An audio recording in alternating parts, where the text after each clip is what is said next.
The minute I heard my first love story, I started looking for you, not knowing how blind that was. Lovers don't finally meet somewhere. They are in each other all along. In the name of the living God, amen. Be seated. There is a poetry to our longing. There is a poetry to the deepest desires of our hearts.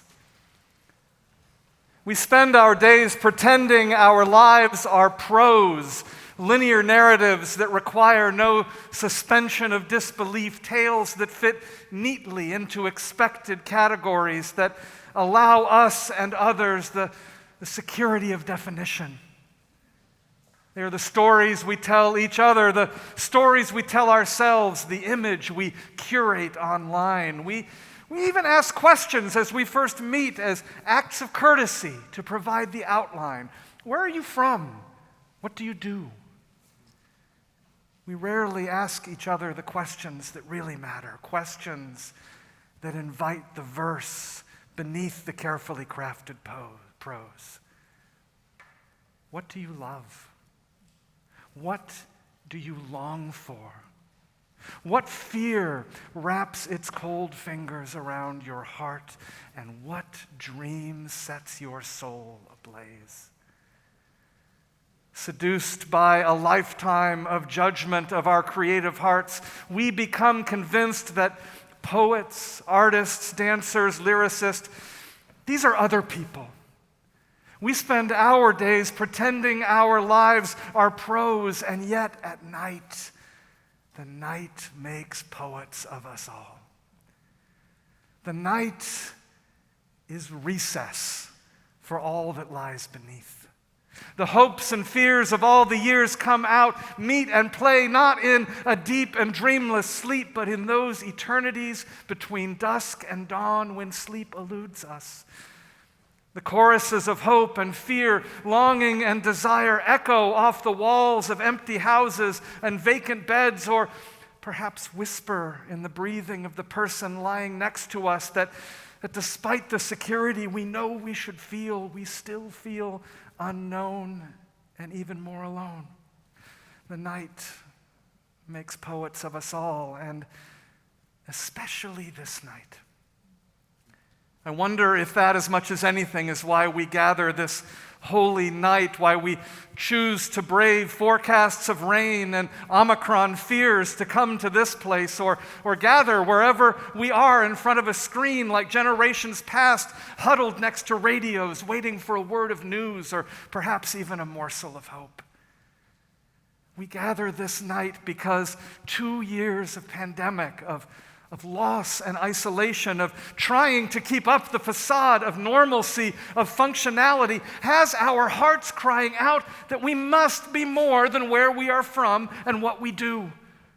Crying out for hope, not just for COVID's end, but for a new beginning where perhaps we can pretend just a little less and sing just a little more. We are poets, every single one of us. For there is a poetry to our longing. There is a poetry to the deepest desires of our hearts. And it is those longings, those deep desires that are the essence of our humanity, the very humanity that God takes on this night.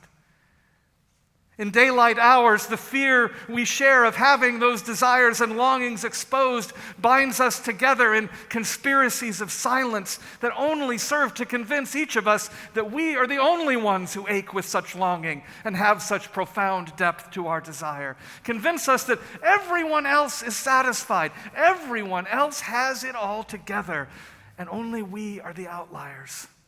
And yet I am convinced it is a universal truth. You, me, every one of us have these longings and desires. And while they may take different forms, the substance is still the same and simple. We long to be known and loved. known and loved so completely, so securely that the ravages of judgment from others and ourselves cannot get a foothold in our minds. We long to be known and loved, celebrated and embraced so utterly that fear becomes a footnote and sleepless nights a memory. And so we come together this night, here, there, wherever we are, hoping beyond hope that after another year that has pummeled us with loss and left us facing uncertain futures in increasing states of exhaustion, we come together this holy night to hear an ancient tale first spun in a time of profound loss and uncertainty that surpassed even our own. We come together to tell the Christmas story and sing the songs even through our masks and hear the ancient promise sung once more, that this is the night God joins heaven to earth, that this is the night the divine lover bends down and gently kisses humanity, and through the birth of a child whispers in our ear, there is still time. It's not too late. It's not too late for love, for you. We long to be known and loved utterly and completely. Perhaps we have felt it once, even for a moment, and wonder if it will ever return. Perhaps we have never felt it and wonder if it has forever passed us by. Both our longing for love and our fear it is too late for us cut so deeply, even naming those fears feels perilous, for they threaten the narrative that we've got it all together. And sometimes the facade that we have it all together feels like all that is holding us together. As we tell the story this night, the first thing we do is we place it in time. In those days when Augustus was emperor and Quirinius was governor, the gospel says, those names were meant to evoke fear. For it was a fearful time for Mary, for Joseph, for shepherd, innkeeper, and even for visiting shamans from the east. Ancient promises of God, of God's eternal faithfulness and protection, seemed more memory than reality. The names Augustus and Quirinius seemed with each passing year to have more power than the God whose promise of love and faithfulness was supposed to sustain us. So it was then, and so it remains today. The names change. Self-interested rulers and metastasizing corporations, proliferating viral variants and rising global temperatures are the fears that rule our days and populate our dreams. And with each passing year, the wonder Christmas evoked in us as a child fades just a little more. With each passing year, the more we begin to wonder if the promise is the dream and our fears the reality. Because the seeds of the fear have been sown since our earliest days. Maybe it was the second grade teacher who told us that this was going on our permanent record. Or maybe it was the relationship that began with such promise before ending in pain, or the student loans that tied us to a job that was less than our heart's desire until we just became too ingrained in it to choose another path. Or maybe it was merely the relentless passage of time that convinced us that love was always conditional, that being fully known and fully loved was too much to hope for, that convinced us to settle for less than our longings crave. And yet something brings us back.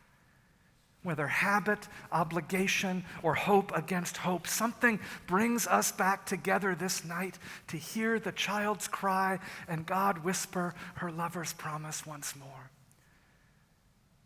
The minute I heard my first love story, I started looking for you, not knowing how blind that was. Lovers don't finally meet somewhere. They are in each other all along. The Muslim poet and mystic Rumi wrote those words nearly 800 years ago.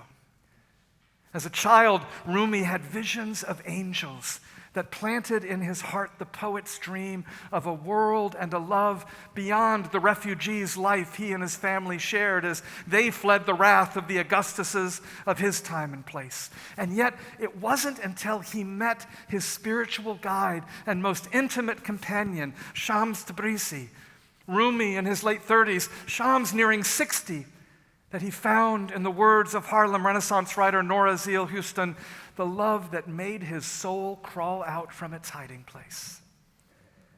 In Shams, Rumi found the love whose existence the angel had hinted was possible. And it was only when Shams disappeared from his life that he began to write the thousands of love poems for which he is most remembered. And perhaps the deepest gift of that relationship to Rumi is reflected in these verses. The minute I heard my first love story, I started looking for you, not knowing how blind that was. Lovers don't finally meet somewhere. They are in each other all along. When the baby cried out from his exhausted mother's arms in Bethlehem more than 2,000 years ago, as those cries echo in this space, in your home, and in our hearts this night, they are a reminder that the poetry of our longing is more true than the prose of our narrative facades. There is still time. It's not too late. It's not too late for love, for you. Because Rumi was right. Lovers don't finally meet somewhere. They're in each other all along. Our task is not to seek for love, but merely to seek and find all the barriers within ourselves that we have built against it. That is the very nature of Christ, the love that longs to remove all the barriers that we have built against it. The deep truth of this night is that the love that has been since the beginning, the love that loves us so much they couldn't help but become one of us, the love that is battering against the walls of pain that protect and imprison our hearts, that love is right now whispering in each of our ears, you don't need to long for me. You don't need to search for me. I'm right here. I've been in you all along. That is the deep truth of this night. That the poetry of our deepest longings is joined with the eternal song of God's delight in us and desire for us. And we come together this night wherever we are because it is together, as Maya Angelou sings, that we can have enough courage to trust love one more time and always one more time. God sings out this night with the chorus of the angels, there is still time. It's not too late because you already are completely known and fully loved. There has not been a second of your life when I have not been with you, inside you, longing for you, loving you, dancing, weeping, wondering, and hoping with you. God is Winnie the Pooh to your Christopher Robin, holding your hand, looking up into your eyes and saying, if you live to be 100, I want to live to be 100 minus one day, so I never have to live without you. God is Steve Martin's Cyrano, calling up to you from the chaos below. I am in orbit around you. I am suspended, weightless over you, like the blue man in the Chagall, hanging over you in a delirious kiss. God stands at your doorstep without hope or agenda, and because it's Christmas, and at Christmas you tell the truth, says wordlessly, to me, you are perfect. There is a poetry to our longing, a poetry to the deepest desires of our hearts. This night, let us dare to trust that we are poets, that our hearts sing deep truth, that there is still time, that it's not too late. This night, let us together have enough courage to trust love one more time and always one more time. This night, let us together remember that love has always been for us For lovers don't finally meet somewhere. They are in each other all along. Amen.